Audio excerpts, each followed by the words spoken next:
할렐루야. 이 새벽 예배 자리에 나오신 성도님들을 주님의 이름으로 축복합니다. 함께 기도함으로 예배 자리로 나가도록 하겠습니다. 다 함께 기도하겠습니다. 하나님 아버지, 오늘도 우리가 주님 앞으로 나아갑니다. 주님 복 주시겠다고 말씀하신 주님의 말씀에 의지하여, 또 하나 은혜 주시겠다고 약속하신 주님의 말씀에 의지하여 저희가 예배 자리로 나아갑니다. 우리에게 복 주시고 은혜 허락하여 주시옵소서.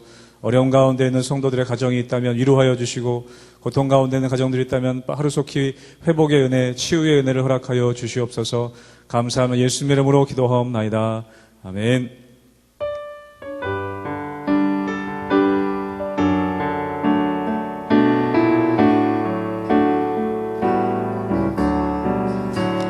예수 앞에 나오며 죄사함 받으며 주의 품에 안기어 편히 쉬리라. 우리 주만 믿으며 모두 구원 얻으며 영생 복락 멸류관 확실히. 다시 한번 1절로 고백합니다.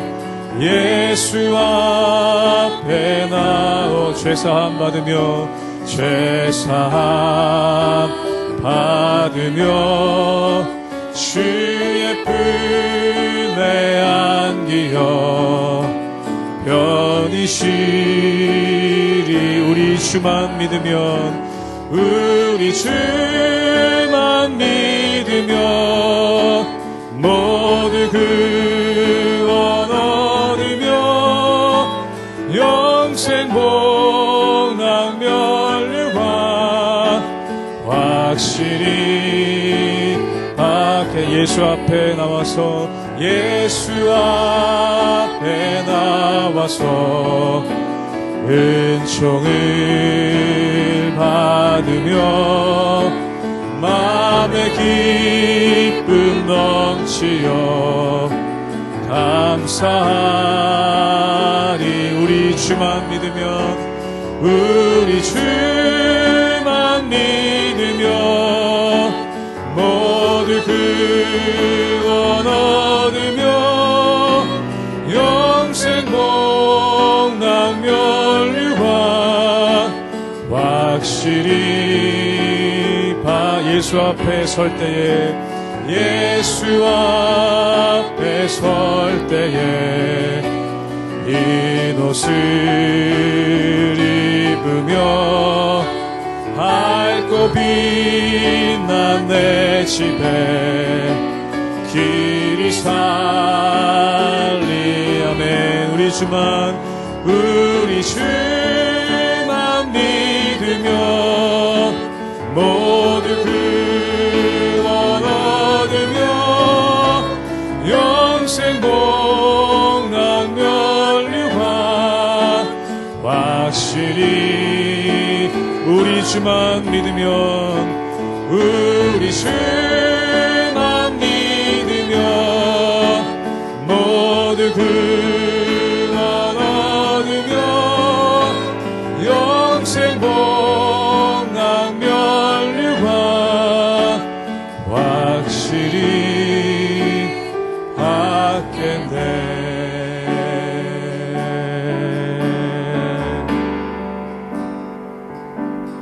오직 주의 사랑에 매여 내 영 기뻐 노래합니다. 이 소망의 언덕 기쁨의 땅에서 주께 사랑 드립니다. 오직 주의 임재 안에, 오직 주의 임재 안에 갇혀 내 영 기뻐 찬양합니다. 이 소명의 언덕 거룩한 땅에서 주께 경배드립니다. 주께서 주신 모든 은혜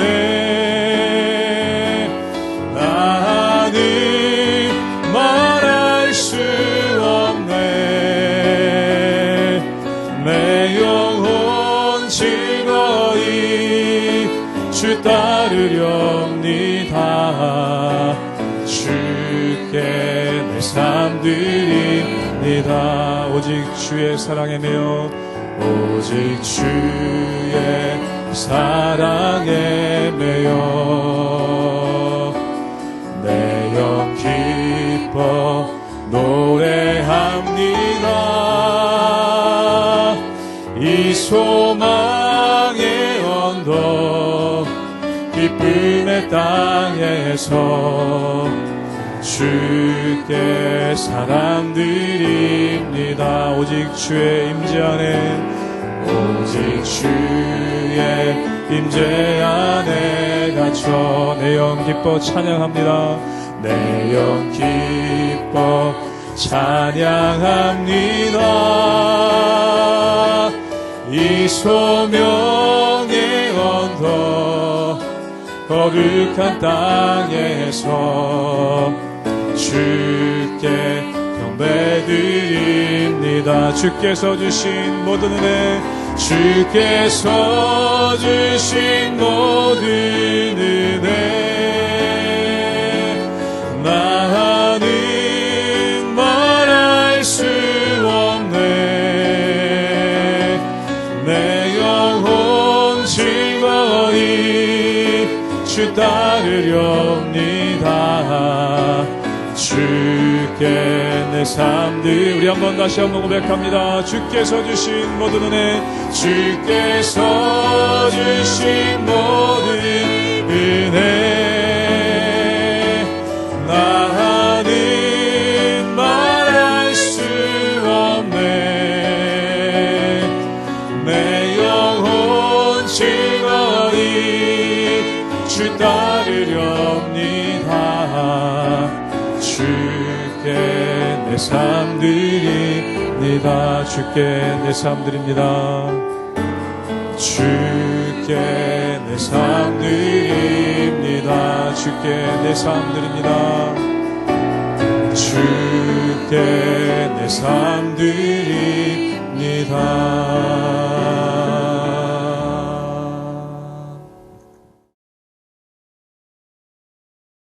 할렐루야. 하나님의 은혜와 평강이 우리 성도님들 삶 가운데 날마다 가득하시기를 주님의 이름으로 축원합니다.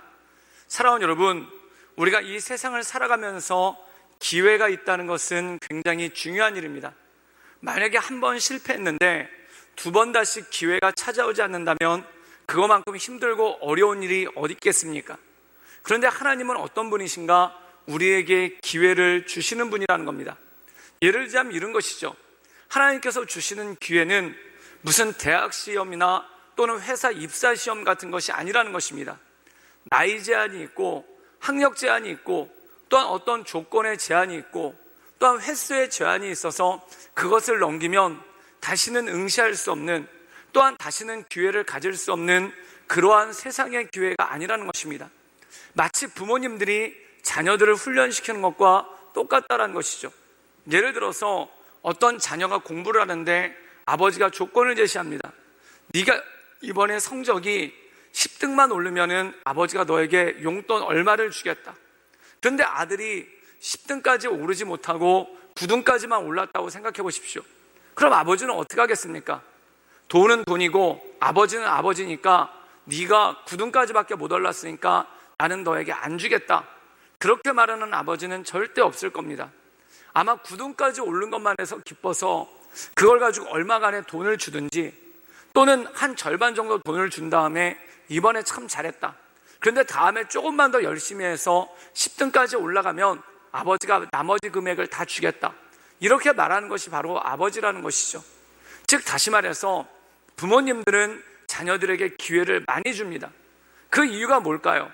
기회를 주는데 목적이 있는 것이 아니라 자녀들이 온전하게 되는 것, 또한 자녀들이 온전하게 자라가는 것이 바로 아버지의 목적이기 때문에 그렇다는 것이죠.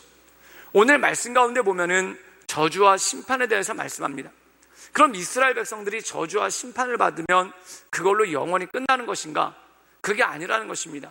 하나님께서는 이스라엘 백성들에게 또다시 기회를 그리고 또다시 기회를 주시기 원하는 하나님의 마음이 그 안에 있다라는 것이죠. 우리에게 기회를 주시기 원하시는 그 하나님의 마음을 붙잡고 날마다 우리의 삶 가운데 승리하시는 놀라운 역사가 있기를 주님의 이름으로 축원합니다. 신명기 30장 1절에서 10절까지의 말씀입니다. 내가 내게 진술한 모든 복과 저주가 내게 임하므로 내가 내 하나님 여호와로부터 쫓겨간 모든 나라 가운데서 이 일이 마음에서 기억이 나거든. 너와 내 자손이 내 하나님 여호와께로 돌아와 내가 오늘 내게 명령한 것을 온전히 따라 마음을 다하고 뜻을 다하여 여호와의 말씀을 청종하면 내 하나님 여호와께서 마음을 돌이키시고 너를 긍휼히 여기사 포로에서 돌아오게 하시되 내 하나님 여호와께서 흩으신 그 모든 백성 중에서 너를 모으시리니 내 쫓겨간 자들이 하늘가에 있을지라도 내 하나님 여호와께서 거기서 너를 모으실 것이며 거기서부터 너를 이끄실 것이라. 내 하나님 여호와께서 너를 내 조상들이 차지한 땅으로 돌아오게 하사 내게 다시 그것을 차지하게 하실 것이며 여호와께서 또 내게 선을 행하사 너를 내 조상들보다 더 번성하게 하실 것이며 내 하나님 여호와께서 내 마음과 내 자손의 마음에 할례를 베푸사 너로 마음을 다하며 뜻을 다하여 내 하나님 여호와를 사랑하게 하사 너로 생명을 얻게 하실 것이며 내 하나님 여호와께서 내 적군과 너를 미워하고 핍박하던 자에게 이 모든 저주를 내리게 하시리니 너는 돌아와 다시 여호와의 말씀을 청종하고 내가 오늘 내게 명령하는 그 모든 명령을 행할 것이라. 내가 내 하나님 여호와의 말씀을 청종하여 이 율법책에 기록된 그의 명령과 규례를 지키고 내 마음을 다하며 뜻을 다하여 여호와 내 하나님께 돌아오면 내 하나님 여호와께서 내 손으로 하는 모든 일과 내 몸의 소생과 내 가축의 새끼와 내 토지 소산을 많게 하시고 내게 복을 주시되 곧 여호와께서 내 조상들을 기뻐하신 것과 같이 너를 다시 기뻐하사 내게 복을 주시리라. 오늘 말씀에 보면은 어제 29장 말씀과 이어지게 되는 것을 보게 됩니다. 어제 29장 말씀에는 황폐한 땅에 대해서 말씀하고 있죠. 그리고 사람들이 와서 이 땅이 왜 이렇게 황폐하게 되었는가 라고 얘기할 때 사람들이 말한다는 것입니다. 한때는 여기에 이스라엘 사람들이 하나님을 섬기며 번성하고 있었지만 그들이 하나님의 말씀을 떠났기 때문에 그리고 하나님께서 주시지 않은 헛된 세상의 신들을 섬겼기 때문에 그들이 뿔뿔이 흩어지고 이 성읍은 황폐하게 되었다라고 말한다는 것입니다. 그런데 오늘 말씀 가운데 보면은 황폐하게 된 것으로 끝나는 것이 아니라는 것입니다. 또한 이스라엘 백성들이 곳곳으로 흩어졌는데 흩어진 걸로 끝나는 것이 아니라는 것입니다. 하나님께서 이 황폐한 성읍을 다시 재건하시고 또한 흩어졌던 하나님의 사람들을 모으실 것이다 라는 말씀이 이 말씀 가운데 나와 있다는 것이죠. 그렇다면 이것은 무엇입니까? 바로 하나님께서 우리에게 다시 한번 새로운 기회를 주시는 하나님의 은혜가 그 안에 있다라는 것이죠. 우리 함께 신명기 30장 3절의 말씀을 읽도록 하겠습니다. 제가 읽겠습니다. 내 하나님 여호와께서 마음을 돌이키시고 너를 긍휼히 여기사 포로에서 돌아오게 하시되 내 하나님 여호와께서 흩으신 그 모든 백성 중에서 너를 모으시리니. 오늘 말씀 가운데 보면 은혜의 말씀이 나옵니다. 여호와 하나님께서 마음을 돌이키신다는 것이죠. 그렇다면 하나님께서 마음을 돌이키시는 이유가 무엇입니까? 2절에 보면 이렇게 말씀하고 있습니다. 너와 내 자손이 내 하나님 여호와께 돌아오면, 즉 죄악에서 돌이켜서 악한 길에서 돌이켜서 하나님께로 돌아오면 하나님께서 그 마음을 돌이키시고 우리를 긍휼히 여기시고 우리에게 복을 주신다는 것입니다. 이 말의 뜻은 무엇입니까? 날마다 하나님께서 우리에게 기회를 주신다는 것이죠. 그럼 왜 기회를 주셨습니까? 하나님께서 우리에게 기회를 주시는 이유는 딱 하나입니다.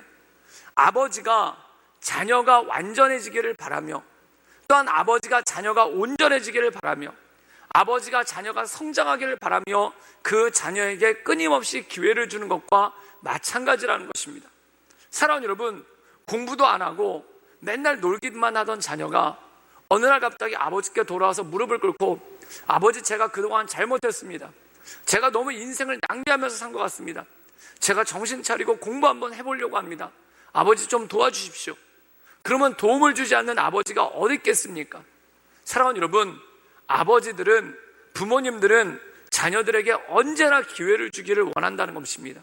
언제 자녀들이 정신 차리고 온전하게 살려고 노력할 때, 또한 자녀들이 정신 차리고 온전하게 자신의 삶을 이끌어가려고 노력할 때, 그때 하나님께서 그들에게 도움을 주시고 또한 그들에게 기회를 주시는 역사가 있다는 것이죠. 오늘 말씀이 바로 이것입니다. 이스라엘 백성들이 이 예루살렘 땅이 황폐화되고 또한 그들이 세계 곳곳으로 흩어졌는데, 그들이 정신을 차리고 마음을 회개하고, 하나님, 우리가 다시 한번 하나님의 백성으로 살아보겠습니다, 우리가 다시 한번 하나님의 말씀대로 살아보겠습니다 라고 결단한다면 하나님께서 기뻐하시고 그들에게 새 힘을 주신다는 것입니다. 그렇다면 어떤 일들이 벌어질까요? 우리 함께 신명기 30장 5절의 말씀을 읽도록 하겠습니다. 제가 읽겠습니다. 내 하나님 여호와께서 너를 내 조상들이 차지한 땅으로 돌아오게 하사 내가 다시 그것을 차지하게 하실 것이며, 여호와께서 또 내게 선을 행하사 너를 내 조상들보다 더 번성하게 하실 것이다. 하나님이 가장 기뻐하시는 것은 무엇입니까? 이스라엘 백성들이, 하나님의 사람들이 죄에서 돌이킨다는 겁니다. 그리고 죄에서 돌이켜서, 하나님, 우리가 다시 한번 하나님의 말씀대로 살기를 원합니다, 우리가 다시 한번 하나님의 인도하심대로 나가기를 원합니다 라고 고백하고 엎드릴 때 하나님께서 어떻게 하시는가? 우리에게 선을 행하사 우리의 조상들보다 더 번성하게 하시는 하나님의 은혜가 있다라는 것이죠. 사랑하는 여러분, 하나님은 우리에게 기회를 주시길 원합니다. 그런데 어떤 사람에게 기회를 주시는가? 하나님 앞에 무릎 꿇는 사람, 자신의 잘못을 돌이키고 하나님께서 기뻐하시는 삶을 살기로 작정하고 결단하는 사람, 오직 하나님만을 예배하는 사람들에게 하나님께서 새 기회와 새 힘을 주시기 원하신다는 것이죠. 그러므로 그 하나님을 바라보며 하나님의 은혜 가운데 온전함으로 살아갈 수 있기를 주님의 이름으로 축원합니다. 우리 함께 기도하겠습니다. 늘 언제나 살아서 역사하신 주님, 우리에게 날마다 새로운 기회를 주시며 또한 우리에게 힘 주시기 원하시는 그 하나님을 바라보며 날마다 우리가 온전한 삶을 살아갈 수 있도록 주님 이끌어 주시옵소서. 우리가 돌이킬 때 우리에게 복을 내리시며 또한 우리가 하나님의 말씀대로 살기로 작정했을 때 우리에게 새 힘을 주시고 이전보다 더 축복하시고 번성케 하시는 그 하나님을 기억하게 하여 주시옵소서. 예수님의 이름으로 감사하며 기도드리옵나이다. 아멘.